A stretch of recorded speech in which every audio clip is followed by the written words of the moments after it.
Hello guys, welcome back to my another video. Guys, ಇದು ಮಾಡ್ತಾ ಇರೋದು ಹೇಳಿ ಹೋಗು ಕಾರಣ ಪಾರ್ಟ್ 2 ಅಂತ ಅನ್ಕೋಬೋದು. ನೀವೇನಾದರೂ ನಂದು ಪಾರ್ಟ್ 1 ನೋಡಿಲ್ಲ ನೋಡಿ, 12,000 ಜನ ನೋಡಿದ್ದಾರೆ. ಇಟ್ ಇಸ್ ನಂದು ಬಿಗ್ಗೆಸ್ಟ್ ವಾಚ್ ಅವರ್ಸ್ ಅಂತ ಕರಿಬೋದು. ಅಷ್ಟು ವಾಚ್ ಅವರ್ಸ್ ಕಂಪ್ಲೀಟ್ ಆಗಿದೆ ಒಂದೇ ಒಂದು ವಿಡಿಯೋ. ನಿಜವಾಗ್ಲೂ ಎಕ್ಸ್ಪೆಕ್ಟ್ ಮಾಡಿಲ್ಲ guys. Thank you so much for that. ನನಗೂ ಇಷ್ಟು ಚೆನ್ನಾಗಿ ಎಕ್ಸ್ಪ್ಲೈನ್ ಮಾಡೋಕ್ಕೆ ಬರುತ್ತಾ ಅಂತ ಅದನ್ನು ನೋಡಿದಾಗಲೇ ಅನಿಸುತ್ತೆ. ಯಾರು ನೋಡಿಲ್ಲ ಅಂದರೆ ಒಂದ್ಸರಿ ನೋಡಿ. ಇದು ಪಾರ್ಟ್ 2 ಅಂತ ಮಾಡ್ತಾ ಇದ್ದೀನಿ. ಎಸ್ ಗೈಸ್, ರವಿ ಬೆಳಗೆರೆ ಬರ್ದಿರುವಂಥದ್ದು ಹೇಳಿ ಹೋಗು ಕಾರಣ ಅಂತ. ಸಖತ್ತಿದೆ ಮಾತ್ರ ಸ್ಟೋರಿ. ಒಂದ್ಸಲ ಓದಿದ್ರೆ ಅಂದರೆ ಕಳೆದೋಗೋದು ಮಾತ್ರ ಪಕ್ಕ. ನಾನು ಅಷ್ಟು ಕೆಲವೊಂದು ಹೇಳಿದ್ದೀನಿ. ಮತ್ತು ಥ್ಯಾಂಕ್ಸ್, ತುಂಬ ಜನ ಕಮೆಂಟ್ ಮಾಡಿದ್ದಾರೆ. ಅದು ಚನ್ನಪಟ್ಟಣ ಅಲ್ಲ, ಚನ್ನರಾಯಪಟ್ಟಣ ಅಂತ. Yes, thanks for that one. ಅದು ಹಾಸನ ಆ ಕಡೆ ಬರುವಂಥದ್ದು ಚನ್ನರಾಯಪಟ್ಟಣ ಅಂತ. ಸೊ ಅಲ್ಲಿಂದ ಶಿವಮೊಗ್ಗಕ್ಕೆ ನಡ್ಕೋಗೋಂಥ ಸ್ಟೋರಿ. ನಾನು ಮತ್ತೆ ಕೆಲವೊಂದನ್ನು ಬ್ರೀಫ್ ಮಾಡ್ತೀನಿ. ಮತ್ತು ಕೆಲವೊಂದು ಚಿಕ್ಕ ಪುಟ್ಟ ಇಂಪಾರ್ಟೆಂಟ್ ಇದೆಯಲ್ಲ, ಅದನ್ನು ಇಲ್ಲಿ ನೋಡಿ ನಿಮಗೆ ಹೇಳೋಕ್ಕೆ ಇಷ್ಟಪಡ್ತೀನಿ. ಸೊ ಇದನ್ನು ಹೆಂಗೆ ಅನಿಸ್ತಾ ಇದೆ ಅಂದರೆ ಪರವಾಗಿಲ್ಲ, ನಾನು ಕೂಡ ಚೆನ್ನಾಗಿ ಎಕ್ಸ್ಪ್ಲೈನ್ ಮಾಡಬಲ್ಲೆ ಅಂತ ಇದೆ. ಆಬ್ವಿಯಸ್ಲಿ ಗೈಸ್, ಸಿಮು ಅಂತ ಮತ್ತು ಪ್ರಾರ್ಥನಾ ಹೆಸರು ಎಷ್ಟು ಚೆನ್ನಾಗಿದೆ, ನೆನಪಿಸ್ಕೊಳ್ತಾ ಇರ್ತೀವಿ ನಾವು ಕೂಡ. ಹಿಮು ಅಂತ ಮತ್ತು ಪ್ರಾರ್ಥನಾ ಸ್ಟಾರ್ಟಿಂಗಿಂದನೇ ಇವರಿಬ್ಬರದು ಜರ್ನಿ ಬಗ್ಗೆ ಇರುತ್ತೆ. ನಾ ಇದನ್ನು ಡಿಸೆಂಬರ್ ಆ ಟೈಮಲ್ಲಿ ವೀಡಿಯೋ ಮಾಡಿದ್ದು. ಸೊ ನಿಮಗೆ ಗೊತ್ತಿರುತ್ತೆ ಆಗ ಎಷ್ಟು ಚಳಿ ಇತ್ತು ಅಂತ. ಆ ಚಳಿಯಲ್ಲಿ ಅವರಿಬ್ಬರು ಅಲ್ಲಿಂದ ನಡ್ಕೋಗಿರ್ತಾರೆ. ಚನ್ನರಾಯಪಟ್ಟಣದಿಂದ ಶಿವಮೊಗ್ಗ ತಲುಪಬೇಕಾದ್ರೆ ಡಿಸ್ಟೆನ್ಸ್ ತುಂಬ ಆಯ್ತು ಗೈಸ್. ಈಗ ನಾವೇ ಒಂದು 10 ಕಿಲೋಮೀಟ್ರು 12 ಕಿಲೋಮೀಟ್ರ್ ನಡಿಬೇಕು ಅಂದ್ರೆ ಎಷ್ಟು ಕಷ್ಟ ಆಗುತ್ತೆ ಅಂಥದ್ರಲ್ಲಿ 100+ ಕಿಲೋಮೀಟ್ರ್ನ ಅವರು ಅಲ್ಲಿಂದ ನಡ್ಕೊ ಹೋಗಿರ್ತಾರೆ ಬರಿಗಾಲಲ್ಲಿ. ಅವಳು ಕಾಲು ಕಿತ್ತೋಗಿರುತ್ತೆ, ರಕ್ತ ಬರ್ತಾ ಇರುತ್ತೆ, ಆದರೂ ಅವಳು ನಡ್ಕೊಂಡೇ ಹೋಗಿರ್ತಾರೆ. ಅವನ ಹತ್ರ ದುಡ್ಡಿರುತ್ತೆ, ಹಿಮವಂತನ ಹತ್ರ ದುಡ್ಡಿದ್ರೆ ಆದರೂ ಕೂಡ ನಡ್ಕೊಂಡು ಅದು ಹೋಗಿರ್ತಾರೆ. ಏನೋ ಪ್ರೀತಿಗೆ ಇದು ಇನ್ನೊಂದು ರೀತಿ ಅರ್ಥ ಆಯಾಮ ಕೊಡಬೇಕು ಅಂತ ನಡ್ಕೊಂಡು ಹೋಗಿರ್ತಾರೆ. ಸೊ ಅವರಿಬ್ಬರು ನಡ್ಕೋಗ್ತಾ ಇರೋದು ಆ ಜರ್ನಿ ಇದೆಯಲ್ಲ, ಚುಮು ಚಳಿ ಅಂತ ಫೀಲ್ ಕೊಟ್ಟಿದ್ದಾರೆ. ನೀವು ಕುವೆಂಪು ಅವ್ರದ್ದು ಕಾನೂರು ಹೆಗ್ಗಡತಿ ಓದಿದ್ರೆ ಅಲ್ಲಿ ಪ್ರಕೃತಿ ವರ್ಣನೆನ ಸಕ್ಕತ್ತಾಗಿ ಮಾಡಿರ್ತಾರೆ ಕುವೆಂಪು ಅವರು. ಅದು ಮಾತ್ರ ಸಕ್ಕತ್ತಾಗಿ ಎಕ್ಸ್ಪ್ಲೈನ್ ಇದೆ.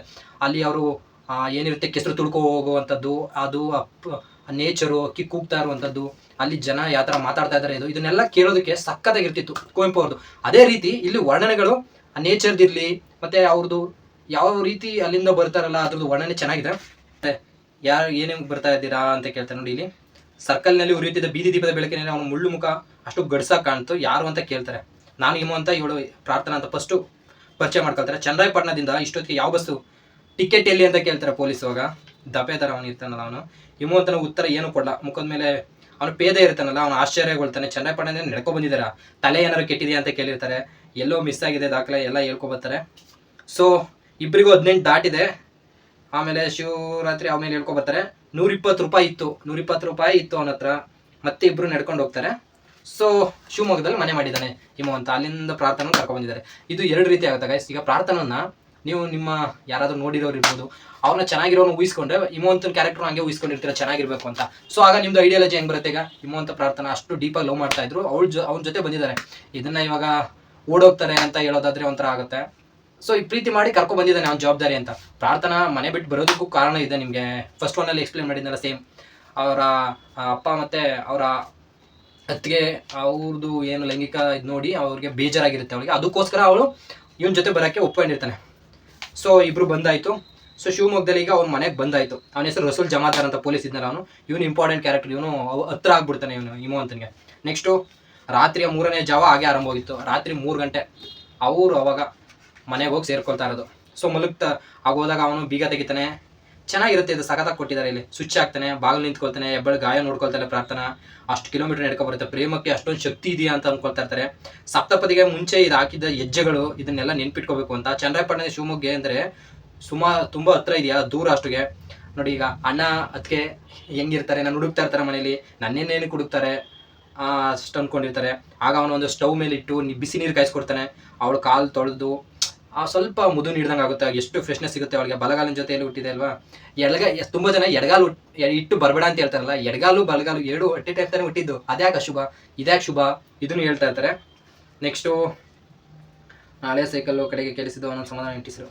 ಹಿಮು ಅಂತ ಪಾದನ ತೊಳ್ಕೊಡ್ತಾನೆ. ಸೊ ಹೆಬ್ಬೆರಳು ಡೆಟಾಲ್ ಹಾಕಿ ಸ್ವಲ್ಪ ಎಷ್ಟು ಹಿತ ಅನ್ಸುತ್ತೆ ಅಲ್ವ. ಅವಾಗ ಆ ಥರ ಗಾಯ ಆಗಿರೋದು ಡೆಟಾಲ್ ಹಾಕಿ ಅದು ಏನಾಗಿರುತ್ತೆ ಕಾಲು ಅದನ್ನೆಲ್ಲ ಒತ್ತಿ ಸೊ ಇದು ಮಾಡ್ತಾರೆ. ಸೊ ಲುಂಗಿ ನೀನೇ ಉಟ್ಕೋ, ನಾನು ಪೇಟಿಕೊಟ್ಟಿನ ಮೇಲೆ ಜುಬ್ಬ ಹಾಕೊಳ್ತೀನಿ ಅಂತ ಹೆಂಗಸರು ಸಂಕೋಚ ಮಾಡಿಕೊಂಡು ಲೈಟ್ ಆರಿಸೋದಿಲ್ಲ, ಎದುರ್ಕೊಂಡು ದೀಪ ತೆಗಿತಾರೆ. ನನಗೆ ಈಗ ಬೆದರಿಕೆ ಇಲ್ಲ. ಸೊ ಗುಡ್ ನೈಟ್ ಅಂತ ಹೇಳ್ತಾನೆ. ಕುರ್ಚಿಯಿಂದ ಮೇಲೆದ್ದೆಲ್ಲೋ ಕಾಲು ತೋಯಿಸಿದ ನೀರು ಬಚ್ಚಲಿಗೆ ಹಾಕ್ಬಿಟ್ಟು ಬೆನ್ನು ನಿಡಿಗಾಯಿಸಿದಾಗ ನೆಲದೊಳಗಿದ್ದ ಉದ್ಭವ ನೋಡಿ ಏಮಂತೆ ಸ್ಥಿರವಾಗಿ ಕುಳಿತು ಅವ್ನು ಕಣ್ಮುಚ್ಕ ಅಲ್ಲೇ ಇರ್ತಾನೆ. ಸೊ ಅವಳು ಫ್ರೆಶ್ ಅಪ್ ಆಗ್ತಾಳೆ. ಅವ್ನು ನೋಡಿ ತೋಳುಗಳು ತೀರಾ ಉದ್ದ ಅನಿಸಿದಾಗ ಮೊಳಕೈ ಕಡೆಗೆ ಮೊಡಚಿಕೊಂಡಳು. ಹೆಬ್ಬೆರಳು ಉರಿ ಕಡಿಮೆಯಾಗಿತ್ತು, ಪಾದಗಳು ಮೃದುವಾಗಿದ್ದವು. 5 ನಿಮಿಷದಲ್ಲಿ ಎಂಥ ಕಂಫರ್ಟ್ ನೀಡ್ಬಿಡ್ತು ಕೊಟ್ಟ ಏನಂತ. ಹಾಸಿದ ಚಾಪೆಯ ಮೇಲೆ ಸ್ವಲ್ಪ ಹೊತ್ತು ಸುಮ್ಮನೆ ಕುಳಿತಿದ್ದಳು. ಕಣ್ಣಲ್ಲಿ ನಿದ್ದೆ ಅವಳಿಗೆ ಸುರಿಯುತ್ತಿತ್ತು. ಬೆಳಗ್ಗೆ 3 ಗಂಟೆ ನಡೆಯುವಂಥ ಸ್ಟೋರಿ. ಅವಳ ಸೌಂದರ್ಯಕ್ಕೆ ಅರ್ಧ ರಾತ್ರಿ ಕೂಡ ಬೆರಗಾಗಿತ್ತು. ಹಚ್ಚಿಟ್ಟ ದೀಪಕ್ಕೆ ಹಾಲು ಬೆರೆಸಿದಂಥ ಬಣ್ಣ, ತನಗಿರುವ ಶ್ರದ್ಧೆಯನ್ನೆಲ್ಲ ಬಳಸಿ ಅವಳ ರೂಪ ತಿದ್ದಿರಬೇಕು ಭಗವಂತ. ಅಷ್ಟು ಪ್ರಾರ್ಥನಾ ಚೆನ್ನಾಗಿದ್ಲು ಅಂತ ವರ್ಣನೆ ಮಾಡ್ತಾ ಇದ್ದಾರೆ. ಸಾತ್ವಿಕ ಚೆಲುವು, ನಕ್ಕರೆ ಅದೆಂಥ ಸೌಮ್ಯ ಕಳೆ, ಒಂದು ಕೆನ್ನೆಯ ಮೇಲೆ ಮಾತ್ರ ಗುಳಿ ಹಿಗ್ಗುತ್ತದೆ, ಮುಂದಲೆ ಸುಳಿದಿರುವಾಗ ಮಿನ್ನಗರಳಂತಹ ದಟ್ಟ ಗುಂಗುರು ಕೂದಲು ಅವಳ ಉಬ್ಬುನ ವರ್ಣನೆ ಚೆನ್ನಾಗಿದೆ. ಕಾನ್ಫಿಡೆನ್ಸ್ ಸರಿದಾಡ್ತಿತ್ತು. ಕೆಲ ತುಡಿಗೆ ಮೆತ್ತಿಕೊಂಡಿರುವ ಪುಟ್ಟ ಮಚ್ಚಲೆ ಅದೆಂಥ ಅಮಾಯಕತೆ. ಹಿಮವಂತ ಇಷ್ಟಪಟ್ಟಿದ್ದೇ ಅದನ್ನಲ್ವಾ. ಪಕ್ವಗೊಂಡ ವ್ಯಕ್ತಿತ್ವದ ಹುಡುಗಿಯರಲ್ಲಿ ಈ ಅಮಾಯಕತೆ ಸತ್ತು ಹೋಗಿರುತ್ತದೆ. ಬುದ್ಧಿ ಬೆಳೆಯದ ಸುಂದರಿಯರ ಮುಖದಲ್ಲಿ ತೇಲುವುದು ಅಮಾಯಕತೆ ಇಲ್ಲ, ದಡ್ಡತನ. ಸೊ ಇಲ್ಲಿ ಅವಳದು ಹೆಂಗಿದ್ಲು ಅಂತ ವರ್ಣನೆ ಕೊಟ್ಟಿದ್ದಾರೆ.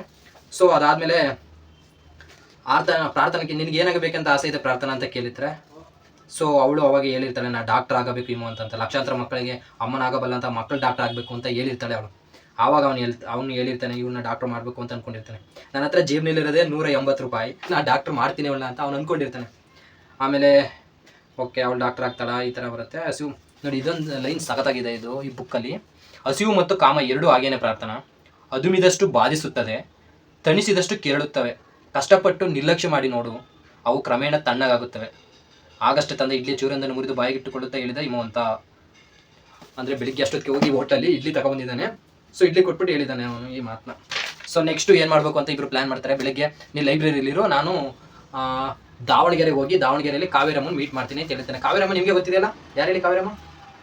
ಕಸೂತಿ ಕಾವೇರಮ್ಮ ಅಂದರೆ ಅವಳು ವೇಶ್ಯವಾಟಿಕೆ ಮಾಡ್ತಾ ಇರ್ತಾರೆ. ಅವಳಿಗೂ ಹಿಮವಂತನಿಗೆ ಏನು ಸಂಬಂಧ ಅಂತ ಫಸ್ಟಿಂದ ಲಾಸ್ಟ್ವರೆಗೂ ಬಿಟ್ಕೊಟ್ಟಿರಲ್ಲ ಗಾಯ್ಸ್. ಅದನ್ನು ಕೊನೆ ಕ್ಲೈಮ್ಯಾಕ್ಸ್ವರೆಗೂ ನೋಡ್ಬೇಕಾದ್ರೆ ನನಗೆ ಅನಿಸ್ತೈತಿ ಏನು ಸಂಬಂಧ ಇವರಿಬ್ರಿಗೂ ಅಂತ. ಅಲ್ಲಿ ಇವನು ಲೈಬ್ರರಿಲಿ ಬಿಡ್ತಾಳೆ ಅವನು. ಅವಾಗ ಅನ್ಕೊಳ್ತಾನೆ, ಇನ್ನೊಂದು ಸ್ವಲ್ಪ ದುಡ್ಡು ಇದ್ದಿದ್ರೆ ಅಟ್ಲೀಸ್ಟ್ ಇವಳು ಕರ್ಕೋಬೋದಾಗಿತ್ತು ದಾವಣಗೆರೆನ, ಹೆಚ್ಚೊತ್ತು ಸಮಯ ಕಲಿಬೋದಾಗಿತ್ತು ಅವಳ ಜೊತೆ ಅಂತ. ಸೊ ಇವನು ಕಾವೇರಿ ಅಮ್ಮನ ಮನೆಗೆ ಹೋಗೋದಕ್ಕೆ ಸೊ ಆಟೋಲ್ಲಿ ಹೋಗೋಣ ಅಂತ ಪ್ಲ್ಯಾನ್ ಮಾಡ್ತಾನೆ. ಆಟೋಲ್ಲಿ ಜಾಸ್ತಿ ಆಗುತ್ತೆ. ಸೊ ಬಸ್ಸಲ್ಲಿ ಹೋಗಿದ್ದು ಬರೋಣ ಅಂತ ಬಸ್ಸಲ್ಲಿ ಹೋಗ್ತಾನೆ. ಅವ್ರ ಮನೆಗೆ ಹೋದಾಗ ಅವರು ಈ ಥರ ಬಂದಿದ್ದಾರೆ ಹಿಮವಂತ ಅಂತ ಹೇಳಿದಾಗ ಕಾವೇರಮ್ಮ ಬಂದು ಎಷ್ಟು ವಿನಯದಿಂದ ಅವನ ಜೊತೆ ಇರ್ತಾಳೆ. ಅದನ್ನೆಲ್ಲ ನೋಡಿದಾಗ ಇಷ್ಟೊಂದು ಮರ್ಯಾದೆ ಯಾಕೆ ಕೊಡ್ತಾಳೆ ಇವಳು, ಅಂಥದ್ದು ಏನು ಮಾಡಿದ್ದೇವೆ ಅಂದ್ಕೊಂಡಿರ್ತೀವಿ. ಸೊ ಕೊನೆಗೆ ಸರ್ಪ್ರೈಸಿಂಗ್ ಇಟ್ಟಿರ್ತಾರೆ. ಅಂದರೆ ಕಾವೇರಮ್ಮ ಅವ್ರ ಮಗಳಿರ್ತಾಳಲ್ಲ, ಅವಳನ್ನ ಒಂದು ಒಳ್ಳೆ ಕಡೆಗೆ ಅವ್ನು ಪ್ರೀತಿಸಿದ ಹುಡುಗನ ಜೊತೆ ಮದುವೆ ಮಾಡೋದಕ್ಕೆ ಹಿಮವಂತ ಹೆಲ್ಪ್ ಮಾಡಿರ್ತಾನೆ. ನನ್ನ ಮಗಳ ಜೀವನನಾದರೂ ಸೆಟ್ಲ್ ಆಯ್ತಲ್ಲ, ಈ ಥರ ವೇಶ್ಯವಾಟಿಗೆ ಬಲಿಲ್ವಲ್ಲ ಅಂತ ಕಾವೇರಮ್ಮ ಅವನು ಕೃತಜ್ಞವಾಗಿ ಇರ್ತಾಳೆ. ಅದಕ್ಕೋಸ್ಕರ ಇವನು ಪ್ರಾರ್ಥನೆಗೆ ಮೆಡಿಕಲ್ ಸೀಟ್ ಬೇಕಿರುತ್ತಲ್ಲ, ಇವಳ ಹತ್ರ ತುಂಬ ಜನ ವೇಶ್ಯವಾಟಿಗೆ ಬರ್ತಾರಲ್ಲ, ಮೆಡಿಕಲ್ ಸೀಟ್ ಹೋದವರು ಆ ಥರ ದೊಡ್ಡ ದೊಡ್ಡ ವ್ಯಕ್ತಿಗಳಿಗೆ ಪರಿಚಯ ಇರ್ತಾರಲ್ಲ. ಸೊ ಆವಾಗ ಏನಾದರೂ ಮಾಡಿ ಕೊಡ್ಬೋದಾ ಅಂತ ಇವನು ಅವಳ ಹತ್ರ ಹೋಗಿದ್ದು ಕಸೂತಿ ಕಾವೇರಮ್ಮನ ಹತ್ರ. ಹೋಗಿ ಕೇಳ್ಕೊಬರ್ತಾನೆ. ಸರಿ ಅಂತ ಆಶ್ವಾಸನೆ ಕೊಟ್ಟಿರ್ತಾನೆ, ನನ್ನ ಕೈಲಾದಷ್ಟು ಮಾಡ್ತೀನಿ ಅಂತ. ಸೊ ಫೀಸ್ ಒಂದು 60,000 ಆಗ್ಬೋದು ಅಂತ ಇರ್ತಾನೆ. ಓಕೆ 60,000 ನಾನು ನಮ್ಮ ಓನರ್ ಹತ್ರ ಅರೇಂಜ್ ಮಾಡಿದ್ರೆ ಆಯಿತು ಅಂದ್ಬಿಟ್ಟು ಬರ್ತಾನೆ ಅವನು. ಓನರ್ ಹತ್ರ ಕೇಳಿದ್ರೆ ಆಯಿತು ಅಂತ. ಸೊ ಗಾಯ್ಸ್, ಕಸೂತಿ ಕಾವೇರಮ್ಮನ ಮನೆಗೆ ಹಿಮವಂತ ಹೋಗಿದ್ದು ವಾಪಸ್ ಬರ್ತಾನೆ. ಸೊ ಲೈಬ್ರರಿ ಇದ್ದಂತಹ ಪ್ರಾರ್ಥನಾ ಓದ್ಕೊಂಡು ಬರ್ತಾರೆ. ಸೊ ಈವ್ನಿಂಗ್ ಆಗಿರುತ್ತೆ ಟೈಮು. ಇಬ್ಬರು ಮನೆಗೆ ಬರ್ತಾರೆ. ಆವಾಗ ಹಿಮವಂತ ಕೇಳ್ತಾನೆ ಪ್ರಾರ್ಥನನ್ನ, ಇವತ್ತು ಮೇಲ್ಗಡೆ ಟೆರಸಲ್ಲಿ ನಾವಿಬ್ಬರು ಮಾತಾಡೋಣ, ಟೆರಸಲ್ಲಿ ಕೂತ್ಕೊಂಡ್ರೆ ಆ ಚಂದ್ರನ ಬೆಳಕಲ್ಲಿ ಚೆನ್ನಾಗಿರುತ್ತೆ ಅಂತ ಹೇಳ್ತಾನೆ. ಓಕೆ ನೋಡೋಣ ಅಂದ್ಬಿಟ್ಟು ಅವಳು ಹೇಳ್ತಾರೆ. ಸೊ ಇಬ್ಬರು ಬರ್ತಾರೆ. ಬೇಗ ಊಟ ಮಾಡಿಕೊಂಡು ಟೆರಸ್ ಮೇಲೆ ಹತ್ತೋದಕ್ಕೆ ಅವನು ಹಿಮವಂತ ಫಸ್ಟ್ ಹತ್ಕೊಳ್ತಾನೆ. ಅದ್ರ ಮೇಲೆ ಇವಳು ಕೈ ಹಿಡ್ಕೊಂಡು ಮೇಲೆ ಹೋಗ್ತಾರೆ ಇಬ್ಬರು. ಸೊ ಅದೇ ಫಸ್ಟ್ ಟೈಮ್ ಅವಳನ್ನ ಮುಟ್ಟಿದ ಅನುಭವ ಅಂತ ಅವಳಿಗೂ ಆಗುವಂಥದ್ದು. ಪ್ರಾರ್ಥನಾ ಏನು ಅನ್ಎಜುಕೇಟೆಡ್ ಅಲ್ಲ ಗಾಯ್ಸ್, ಅವಳು ಕೂಡ ಓದಿದ್ದಾಳೆ, ಬಯಾಲಜಿ ಸ್ಟೂಡೆಂಟು, ಬಯಾಲಜಿನೂ ಚೆನ್ನಾಗಿ ಓದ್ಕೊಂಡಿದ್ದಾಳೆ. ಸೊ ಇದ್ರ ಏನು ಇಲ್ಲೂ ಒಂದು ಸ್ಟೇಟ್ಮೆಂಟ್ ಕೊಟ್ಟಿದ್ದಾಳೆ ಗಾಯ್ಸ್, ಅವಳಿಗೆ ಕಾಮ ಗೊತ್ತು, ಪ್ರೇಮ ಗೊತ್ತಿರಲಿಲ್ಲ ಅಂತ, ಅಂದರೆ ಪ್ರೀತಿ ಆಗಿರಲಿಲ್ಲ ಅಂತ. ಆವಾಗ ಅವಳು ಬಯಾಲಜಿ ಸ್ಟೂಡೆಂಟ್ ಆಗಿರೋದ್ರಿಂದ ಅವಳಿಗೂ ಅವಳ ಬಾಡಿಯಲ್ಲಿ ಏನೇನಿದೆ, ಏನೇನು ಆಗ್ತಾ ಇದೆ, ಹಾರ್ಮೋನ್ಸು, ಇದ್ರ ಬಗ್ಗೆ ಎಲ್ಲ ಓದ್ಕೊಂಡಿದ್ದಾಳೆ ಡಾಕ್ಟರ್ ಆಗುವಂಥವಳು. ಸೊ ಮುಗ್ಧತೆ ಎಲ್ಲ ಪ್ರಾರ್ಥನಾ. ನೆಕ್ಸ್ಟ್ ಇಲ್ಲಿ ಚೆನ್ನಾಗಿ ಕೊಟ್ಟಿದ್ದಾರೆ. ಒಂದಕ್ಕೊಂದು ತಾಕಿ ನಿಂತು ಸ್ಥಿರಗೊಂಡು ಬಿಟ್ಟ ದೇಹಗಳ ಪೈಕಿ ಮೊದಲು ಕದಲಿ ಬೇರೆಯಾಗಿದ್ದ ಪ್ರಾರ್ಥನಾ ದೇಹಗಳ. ಸೊ ಕಣ್ಣುಗಳು ಅರ್ಧ ನಿಮಿಲಿತವಾಗಿದ್ದವು. ಅವಳಲ್ಲಿ ಆವೇಶವಿರಲಿಲ್ಲ, ಆಲೋಚನೆ ಇತ್ತು. ಅಪ್ಪುಗೆ ಎಂದರೆ, ಸ್ಪರ್ಶವೆಂದರೆ, ದೇಹಗಳ ಬೆಸುಗೆ ಎಂದರೆ ಇದೇನಾ ಅಂತ ಅವನು ಫಸ್ಟ್ ಟೈಮ್ ಎಕ್ಸ್ಪ್ರೆಸ್ ಮಾಡ್ತಾ ಇದ್ದಾನೆ. ಅವನು ಫೀಲ್ ಆಗ್ತಾ ಇದೆ.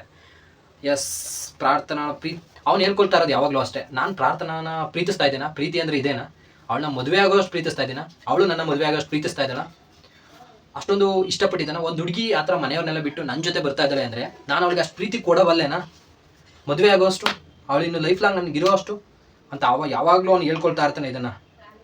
ಹಿಮವಂತನಿಗೆ ಅವಳನ್ನ ಅಲ್ಲಿಂದ ಕರ್ಕೊಂಡ್ಬಂದಿದ್ದಲ್ಲ, ಅವಳ ಲೈಫ್ ನಾನೇ ನೋಡ್ಕೋಬೇಕು ಅಂತ ಎಲ್ಲ ಅನ್ನಿಸ್ತಾ ಇರುತ್ತೆ. ಮತ್ತು ಪ್ರೀತಿ ಉನ್ಮಾದವಲ್ಲ ಅಂತ, ಪ್ರೀತಿ ತಬ್ಬುಗೆ ಅಲ್ಲ, ಉನ್ಮಾದವಲ್ಲ, ಪ್ರೀತಿ ನಿಟ್ಟಿಸಿರುವಲ್ಲ. ಹಿಮವಂತನ ಪಾಲಿಗೆ ಪ್ರೀತಿ ಎಂಬುದು ಸದ್ದಿಲ್ಲದೆ ಸಂಭವಿಸುವ ಸಂಗತಿ. ಸೊ ಅವರಿಬ್ಬರದು ಏನು ಸೇರ್ತಾರೆ ಅದ್ರ ವರ್ಣನೆ ಅಂತ ಚೆನ್ನಾಗಿದೆ. ಒಂದೇ ಚಾಪೆಯಲ್ಲಿ ಅವಳು ಈ ಕಡೆ ತಿರ್ಕೊಂಬಲ್ಕೊಳ್ಳೋದು ಬೆನ್ನನ್ನು, ಅವನು ಆ ಕಡೆ ತಿರ್ಕೊಂಬಲ್ಕೊಳ್ಳೋದು. ಸೊ ಅವ್ನು ಯಾವಾಗಲೂ ಅವಳನ್ನ ಮುಟ್ಟಬೇಕು ಅಂತ ಅವನ ಇಂಟೆನ್ಷನ್ ಬಂದರೂ ಇಲ್ಲ, ಅವಳು ಕನಸಲ್ಲಿರೋದು ನಾನೇ, ಅದು ಎಚ್ಚರ ಆಗ್ಬಿಡುತ್ತೆ ಅಂತ ಆ ಥರ ಯೋಚನೆ ಮಾಡ್ತಾ ಇರ್ತಾನೆ. ಪ್ರಾರ್ಥನಾ ತುಂಬ ಸರಿ ಆಲೋಚನೆ ಮಾಡಿರ್ತಾಳೆ, ಇವನಿಗೆ ಒಂದ್ಸರಿ ನಾನು ಅವನ ಜೊತೆ ಬೆರೆತ್ರೆ, ಅವನ ಜೊತೆ ಸೇರಿದ್ರೆ ಅವನಾಗ್ಬಿಡ್ತೀನಿ ನಾನು, ಅವಳು ಆಗ್ಬಿಡ್ತೀನಿ ಅನ್ನೋ ಮನಸ್ಥಿತಿ ಅವಳಿಗೂ ಇರುತ್ತೆ. ಸೊ ಇಬ್ಬರು ಇಷ್ಟಪಡ್ತಾ ಇರ್ತಾರೆ, ಬಟ್ ಎಲ್ಲೂ ಹೇಳ್ಕೊಂಡಿರಲ್ಲ ಗಾಯ್ಸ್. ಅವನ್ನ ಡಾಕ್ಟ್ರು ಮಾಡಬೇಕು ಅಂತ ಇವನು, ನಾನು ಅವನಿಗೆ ಬಿದ್ದೋಗ್ಬಾರ್ದು ಅಂತ, ಅಂದರೆ ಮೇಲೆ ಬಿದ್ದು ಎಷ್ಟೇ ಇದು ಮಾಡಬಾರ್ದು ಅವನಿಗೆ ಅಂತ. ಸೊ ಇವನು ತುಂಬ ಆಸೆ ಪಟ್ಕೊಂಡಿರ್ತಾನೆ ಗಾಯ್ಸ್. ಅವಳಿಗೆ ಹೋಗಿ ದಾವಣಗೆರೆಯಲ್ಲಿ ಅಡ್ಮಿಷನ್ ಕೊಡಿಸ್ತಾನೆ.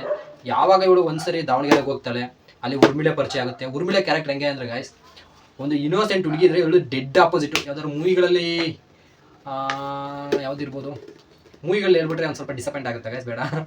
ಸೊ ಇವಳು ಯಾವ ಥರ ಅಂದರೆ ಫುಲ್ಲು ಡ್ರಿಂಕ್ಸ್ ಮಾಡು, ಎಂಜಾಯ್ ಮಾಡು ಲೈಫ್ನ. ಯಾಕಂದರೆ ಇವರು ಖಾನ್ದಾನ್ ಪೂರ ಯಾರು ಇರ್ತಾರೆ ಎಲ್ಲರೂ ಒಳ್ಳೆ ಎಜುಕೇಟೆಡ್ ಪರ್ಸನ್ಸು, ಒಂಥರ ಲೈಫ್ನ ಸೊಫ್ಯಾಸ್ಟಿಕೇಟೆಡಾಗಿ ನೋಡಿರ್ತಾರೆ. ಆ ಥರ ಒಂಥರ ಆ ರೀತಿ ಬೆಳೆದಿರೋ ವಾತಾವರಣದಲ್ಲಿ ಡ್ರಿಂಕ್ಸ್ ಮಾಡೋದು ಇದೆಲ್ಲ ಕಾಮನ್ ಅನ್ನಿಸ್ಬಿಟ್ಟಿರುತ್ತೆ. ಯಾವಾಗ ಅಂದರೆ ಅಲ್ಲಿ ಪರ್ಟಿಕ್ಯುಲರಾಗಿ ಒಂದು ವರ್ಡ್ ಬರುತ್ತೆ, ದೇಬು ಹೋಗ್ಬೇಕಾದ್ರೆ. ಸೊ ದೇಬು ಜೊತೆ ಆ ಥರ ಎಲ್ಲ ಟ್ರಾವೆಲ್ ಮಾಡ್ಕೊಂಡು ಆ ಥರ ಎಲ್ಲ ಹೋಗ್ತಾ ಇರ್ತಾರೆ, ಪಬ್ಬು ಪಾರ್ಟಿ ಅಂತೆಲ್ಲ. ಸೊ ಇವಳು ಇನ್ನೋಸೆಂಟ್ ಇರ್ಬೋದು, ಈ ಇನ್ನೋಸೆನ್ಸ್ನ ನೋಡಿನೇ ಉರ್ಮಿಳೆ ಒಂಥರ ಇವ್ರಿಗೆ ಹೆಲ್ಪ್ ಮಾಡೋದಂಗೆ ಆ ಥರ ಕ್ಲೋಸ್ನೆಸ್ ಆಗಿರ್ತಾರೆ. ಸೊ ದೇಬು ಯಾವಾಗ ಅವಳಿಗೂ ಪರಿಚಯ ಆಗಿರ್ತಾಳೆ, ಆಟೋಮೆಟಿಕ್ಕಾಗಿ ಅವ್ಳು ರೂಮ್ಮೇಟ್ ಇರಬೇಕಾದ್ರೆ ಇವನಿಗೂ ಪರಿಚಯ ಆಗೇ ಆಗ್ತಾಳೆ. ಪ್ರಾರ್ಥನೆಗೆ ದೇಬು ಪರಿಚಯ ಆದ್ದೆ ಗಾಯ್ಸ್, ಪಾಪ ಆ ಹಿಮವಂತನ ಮರೆಯೋಕ್ಕೆ ಸ್ಟಾರ್ಟ್ ಮಾಡ್ಬಿಡ್ತಾಳೆ, ಅವಾಯ್ಡ್ ಮಾಡೋಕ್ಕೆ ಸ್ಟಾರ್ಟ್ ಮಾಡ್ತಾರೆ. ತುಂಬ ಸರ್ ಅನ್ಕೊತಾ ಇರ್ತಾರೆ, ನಾನು ದೇಬು ಈಗ ಹತ್ರ ಆಗ್ತಾ ಇದ್ದೀನಿ, ದೇಬು ಕ್ಯಾರೆಕ್ಟರ್ ಇಷ್ಟ ಆಗ್ತಾ ಇದೆ. ಆ ಹಳ್ಳಿ ಗಾಮಾಡ್ ಆಗಿರ್ಬೋದು, ಹಳ್ಳಿ ಅವನು ಆ ಹಿಮವಂತನ ಇಷ್ಟು ದಿನ ಇಷ್ಟಪಡ್ತಿದ್ದೆ ನಾನು, ಅವನ್ನ ದೇವರು ಅಂದ್ಕೊಂಡಿದ್ದೆ ನಾನು ಅಂತ ಅವಳಿಗೆ ಒಂದ್ಸರಿ ಅನಿಸ್ತಾ ಇರುತ್ತೆ. ಇನ್ನೊಂದೊಂದ್ಸರಿ ಏನಿಸ್ತಾ ಇರುತ್ತೆ ಅಂದರೆ, ಇಲ್ಲ ನಾನು ಅವನಿಗೆ ಮೋಸ ಮಾಡಿ ಬಿಡ್ತಾ ಇದ್ದೀನ ಹಿಮವಂತನಿಗೆ, ಅವ್ನು ಇಷ್ಟೆಲ್ಲ ಮಾಡಿದ್ದಾನೆ ನನಗೆ, ಅವ್ನು ಮೋಸ ಮಾಡ್ತಾ ಇಲ್ವ ನಾನು ಅಂತ ಅವಳೇ ಎಷ್ಟೋ ಸರಿ ಅಂದ್ಕೊಳ್ತಾ ಇರ್ತಾನೆ. ಸೊ ಅದನ್ನೆಲ್ಲ ನೋಡ್ಬೋದಾಗಿರುತ್ತೆ. ಎಷ್ಟೋ ಜನಕ್ಕೆ ಓದಬೇಕು ಅಂದ್ಕೊಂಡಿರ್ತಾರೆ, ಬುಕ್ ಸಿಕ್ಕಿಲ್ದೇನೋ ಅಥವಾ ಓದೋಕ್ಕೆ ಟೈಮ್ ಆಗಿಲ್ದೇನೋ, ಆಗಿರಲ್ಲ.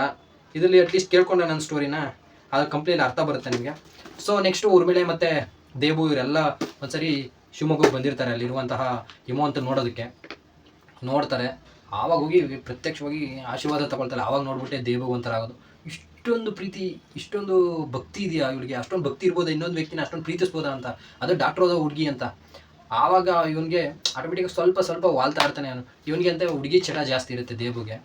ಅವನು ಯಾವಾಗಲೂ ಹೋಗಿ ವೀಕೆಂಡಲ್ಲಿ ಆ ಥರ ಕಸೂತಿ ಕಾವೇರಮ್ಮನ ಮನೆಯಲ್ಲಿ ಬೇರೆ ಹುಡುಗಿರ ಜೊತೆ ಕಳೆಯೋದಾಗಿರ್ಬೋದು, ಡ್ರಿಂಕ್ಸು, ಪಬ್ಬು, ಪಾರ್ಕು ಇದನ್ನೆಲ್ಲ ಹೇಳೋದೇ ಬೇಡ.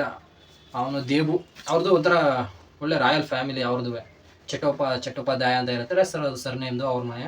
ಸೊ ಕಲ್ಕತ್ತಾ ಅಲ್ಲಿಂದ ಬಂದವರು ಆಂಧ್ರದಲ್ಲಿ ಸೆಟ್ಲ್ ಆಗಿರ್ತಾರೆ.